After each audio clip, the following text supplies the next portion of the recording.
দর্শক, সিলেটে চা শ্রমিক কনভেনশনের খবর জানাতে আমাদের সাথে যুক্ত হচ্ছেন সহকর্মী সাকিব মিঠু। সাকিব মিঠু, দীর্ঘ 10 বছর পর শ্রমিকদের কনভেনশন হচ্ছে, এ নিয়ে কেমন প্রতিক্রিয়া দেখছেন? শ্রমিকরা কি বলছেন এবং সংগঠনের অন্যান্যরা তারা কি বলছেন? প্রতিক্রিয়া বরাবরই হতাশার, কষ্টের এবং দুঃখের। চা শ্রমিকরা কিন্তু যুগ যুগান্ত থেকে কিন্তু তারা বরাবরই অবহেলার শিকার হচ্ছেন, বৈষম্যের শিকার হচ্ছেন।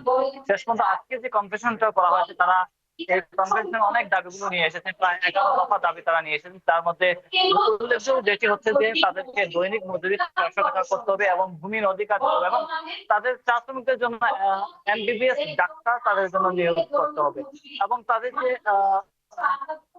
সন্তানরা আছেন তারা যেন সুশিক্ষা পান, সেই শিক্ষার ব্যবস্থা কিন্তু করতে হবে। আজকে যারা এইখানে প্রায় বাংলাদেশের সব চা বাগান থেকে কিছু কর্মী এসেছেন এবং তাদের নেতারা এখানে এসেছেন এবং তারা যে দাবিগুলো তুলছেন, দাবির সাথে যে অতিথিরা এখানে এসেছেন, বিভিন্ন সংগঠনের বিভিন্ন সমাজসেবীরা এখানে এসেছেন, তারা তাদের দাবির সাথে একমত এবং তারা বলছেন যে এটি তাদের ন্যায্য দাবি। তাদেরকে যে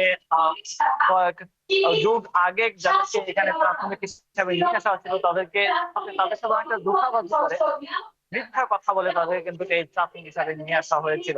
তাদের যে জীবন মান উন্নত করে দেওয়ার কথা বলা হয়েছিল তা কিন্তু এখনো পূরণ হয়নি। সরকারের কাছে তারা দাবি জানাচ্ছেন তারা যে এই মুহূর্তে যে বেতনটি পাচ্ছেন সেটি হচ্ছে 178 টাকা 50 পয়সা। এই সামান্যতম মজুরি দিয়ে আসলে তাদের এই বর্তমান যুগে কোনোভাবেই তাদের জীবন চলাচল সম্ভব নয়, যার কারণে তারা এই এই দাবিগুলো উত্থাপন করছেন এবং তারা বলছেন তাদের দাবি যদি অবিলম্বে সরকারের আমলে না আসে তাহলে কিন্তু তারা পরবর্তীতে আরো আন্দোলনে নামবে। এই মুহূর্তে তারা যেটা বলছেন যে তারা দীর্ঘদিন থেকে তারা যে দাবিটি বড় করে বলছে সেটা হচ্ছে তাদের ভূমির অধিকার। এখন পর্যন্ত চা শ্রমিকরা তারা কোনো ধরনের ভূমির অধিকার পাচ্ছেন না। আপনাকে জানিয়ে রাখি, সারা বাংলাদেশের প্রায় 68টি চা বাগান আছে। সেই 68টি চা বাগানে প্রায় 1,30,000 চা শ্রমিক কাজ করে থাকেন।